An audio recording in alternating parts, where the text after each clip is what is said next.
Hello everyone, very good morning and namaste to all of you. I hope you have a good day today and it's a fresh start for all of you. आज है 10th October and I Suchi Rana welcomes you all in today's current affairs session.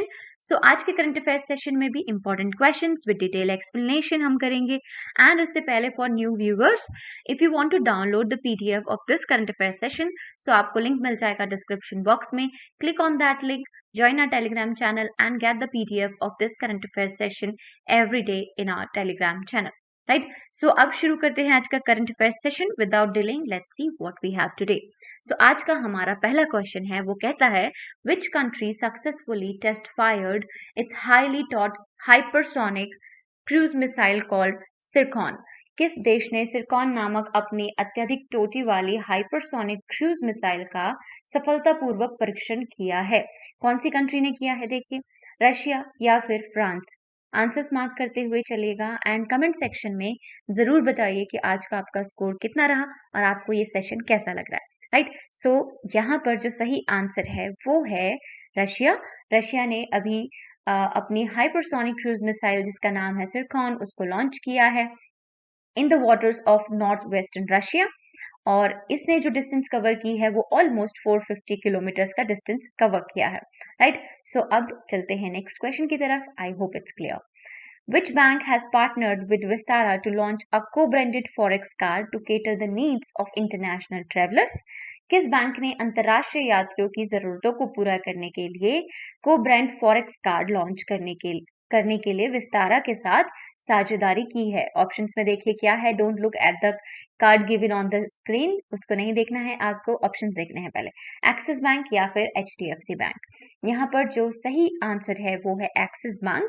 Axis bank ने विस्तारा के साथ ये partnership start की है and इसको launch किया है. अ को ब्रांडेड फॉरेक्स कार्ड लॉन्च किया है जिसका नाम है Axis bank club Vistara Forex card. This is also the first ever collaboration by a bank and an Indian airline for a co-branded Forex card. ये पहली बार ऐसा हो रहा है कि कोई भी बैंक किसी इंडियन एयरलाइन के साथ मिलकर को-ब्रांडेड फॉरेक्स कार्ड लॉन्च कर रहा है. राइट, और ये जो को ब्रांडेड फॉरेक्स कार्ड है एक तरीके से ये क्रेडिट कार्ड है, ये किन के लिए उपयोगी होगा? ये उन इंटरनेशनल ट्रैवलर्स के लिए उपयोगी होगा जो फ्रिक्वेंटली ट्रेवल करते हैं from one country to another. Partnership किस किस के बीच में? विस्तारा और एक्सिस बैंक के बीच में है और इन्होंने लॉन्च किया है Axis bank club Vistara forex card. Right, अब चलते हैं नेक्स्ट क्वेश्चन की तरफ and let us see what we have. Finance minister Nirmala Sitharaman launched which bank's program called MSME Prerna, which is an online business monitoring program for MSME. वित्त मंत्री निर्मला सीतारमन ने किस bank के कार्यक्रम को MSME प्रेरणा, जो MSME के लिए एक ऑनलाइन व्यापार सलाह कार्यक्रम है, सो हमें बताना है कि वो कौन से बैंक के साथ या कौन से बैंक के द्वारा ये प्रोग्राम शुरू किया जा रहा है. तो ये है इंडियन ओवरसीज बैंक के द्वारा या फिर इंडियन बैंक के द्वारा.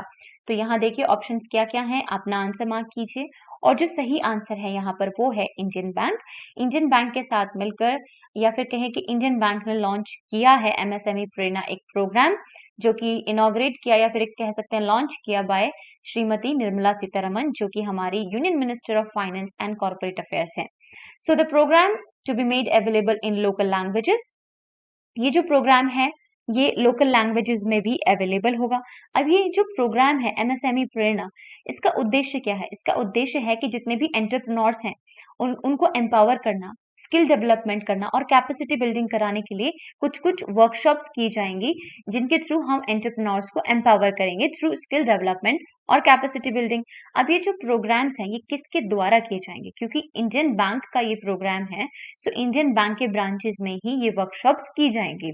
थोड़ी सी और जानकारी, स्प्रेड ओवर 12 सेशंस. ये जो प्रोग्राम होगा ये 12 सेशन के लगभग होंगे इसमें सेशंस और यहाँ पर जितने भी MSME इंटरप्रेन्योर्स हैं, यानी कि जो आपको पता ही होगा MSME की full form micro small and medium enterprises के जितने भी एंटरप्रेन्योर्स हैं उनमें जो असेंशियल स्किल्स हैं, जो असेंशियल या एक्वायर्ड एक्सपर्टीज की जरूरत है वो उनको देने की वहां पर बात है. जैसे कि किस तरीके से आप डाटा को हैंडल कर सकते हैं, किस तरीके से आप फाइनेंस हैंडल कीजिएगा, किस तरीके से आप मैनेजरल स्किल सीख सकते हैं, किस तरीके से अगर आपका बिजनेस में कोई किसी वजह से कोई प्रॉब्लम आ जाती है, कोई क्राइसिस आ जाता है, तो किस तरीके से आप उसको हैंडल करेंगे एंड इम्पॉर्टेंट थिंग्स के किस तरीके से क्रेडिट रेटिंग होगी और रिस्क मैनेजमेंट में भी आप किस तरीके से बेहतर कर सकते हैं या समझ सकते हैं उसको। ये सारी चीजें जो भी एक एंटरप्रेन्योर को जाननी जरूरी है, वो लगभग कुछ 12 सेशंस में यहाँ पर इंडियन बैंक के द्वारा, इंडियन बैंक ब्रांचेस के द्वारा लॉन्च की जाएंगी या कहीं की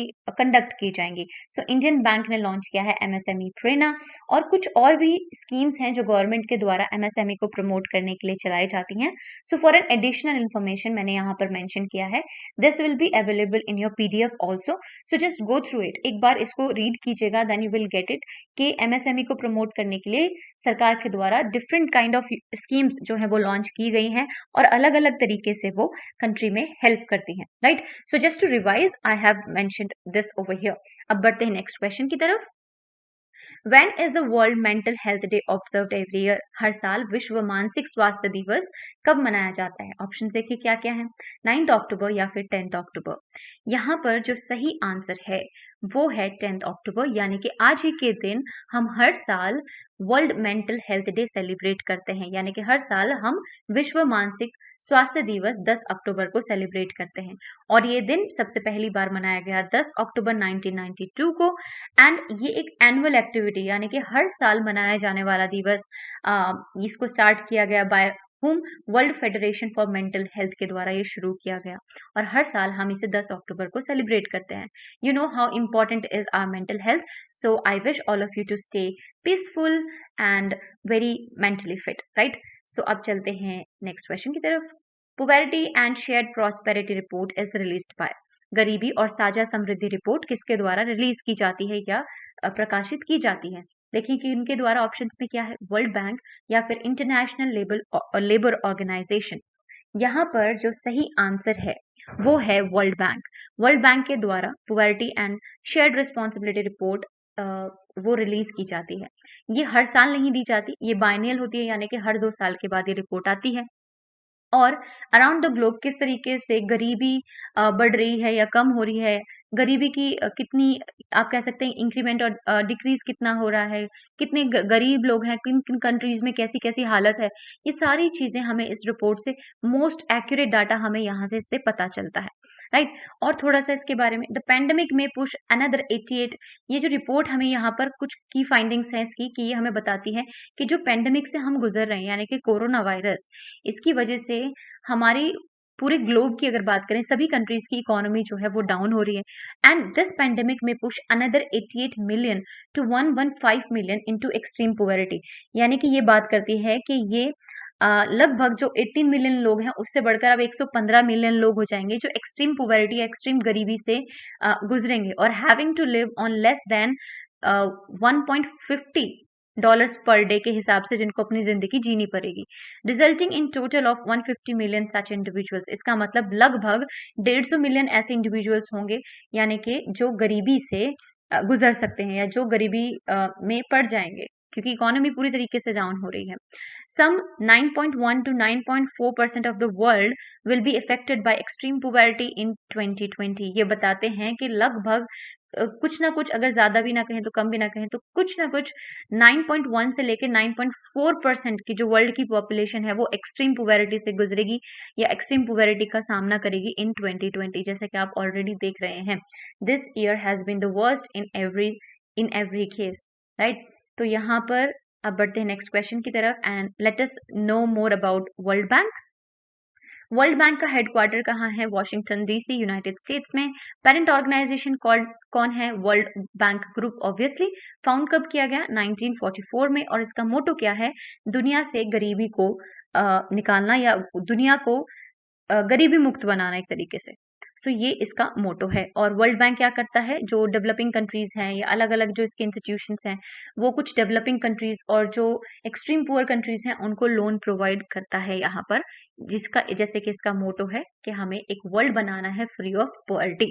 अब चलते हैं नेक्स्ट क्वेश्चन की तरफ। World postal day is observed on, विश्व डाक दिवस मनाया जाता है कब? देखिए क्या क्या है ऑप्शंस में, 9 अक्टूबर या फिर 10 अक्टूबर। आंसर मार्क कीजिए यहाँ पर, और जो सही आंसर है वो है 9 अक्टूबर।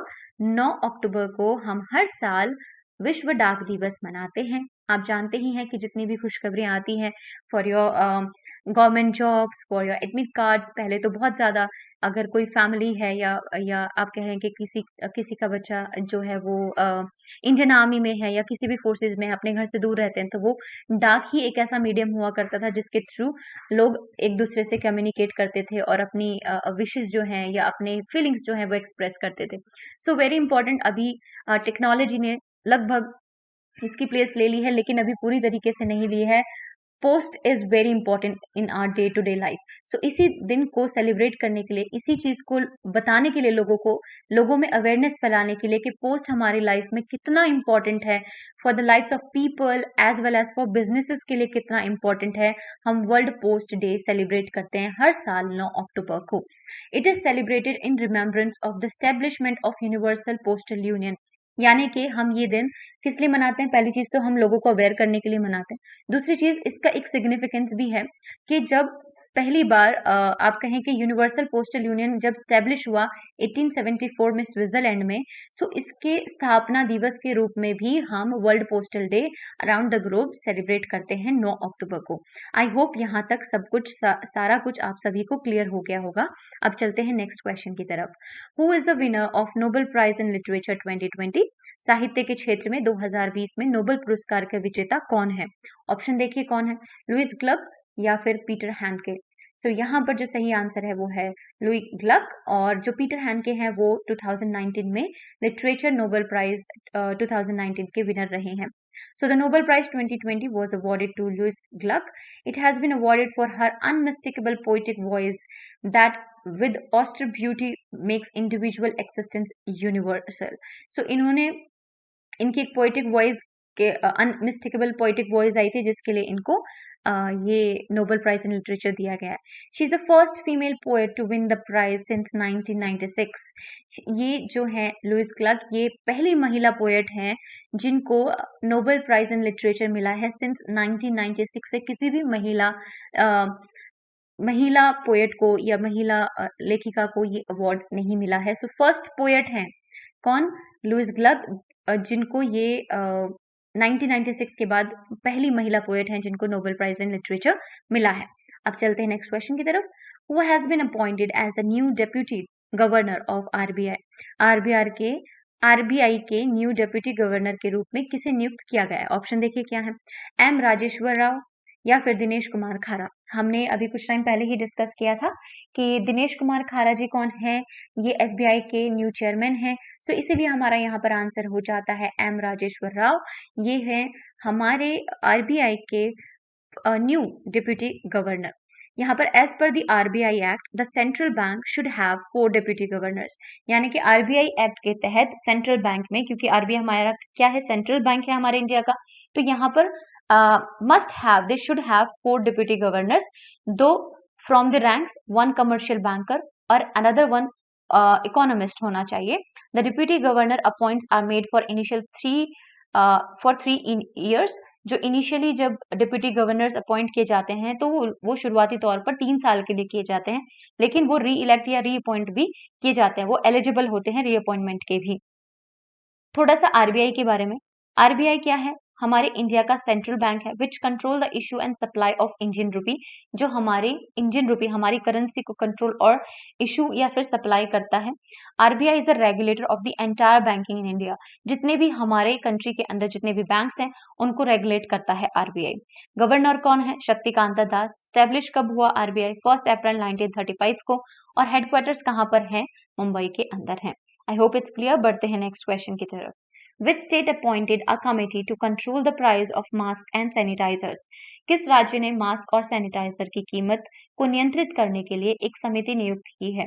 जैसे कि आप सभी जानते हैं, जब से कोरोना वायरस आया है, the mask are on demand और sanitizers are on demand. So इसके जो प्राइसेस हैं वो भी बढ़ रहे हैं, लेकिन एक स्टेट है जिसने अभी जिसकी कीमतों पर, मास्क और सैनिटाइजर्स की कीमतों को नियंत्रित करने के लिए एक समिति यानी कि कमेटी स्टैब्लिश की है। तो हमें बताना है कि वो कौन सा स्टेट है। देखिए ऑप्शन में क्या है, महाराष्ट्र या फिर तेलंगाना। आंसर मार्क कीजिए यहाँ पर, और जो सही आंसर है वो है महाराष्ट्र। महाराष्ट्र की सरकार ने एक कमेटी बनाई है जो कि कंट्रोल करेगी prices of mask and sanitizers. और इसी के साथ महाराष्ट्र हमारे इंडिया का फर्स्ट स्टेट बन गया है to cap the prices of mask and sanitizers. बढ़ते हैं हमारे आज के आखिरी क्वेश्चन की तरफ। The Norwegian Nobel committee has decided to award the Nobel peace prize for 2022 dash. Norwegian Nobel समिति के 2020 के लिए डैश को नोबेल शांति पुरस्कार देने का फैसला किया है। जो नॉर्वेगियन नोबेल कमेटी है ये डिसाइड करती है कि नोबेल पीस प्राइज किसको जाएगा। तो इस साल इन्होंने डिसाइड किया है और उसका नाम दिया है, तो हमें बताना है कि किसको जाएगा, वर्ल्ड बैंक को या फिर वर्ल्ड फूड प्रोग्राम को ये अवार्ड जाएगा नोबेल पीस प्राइज फॉर 2020। यहाँ जो सही आंसर है वो है वर्ल्ड फूड प्रोग्राम।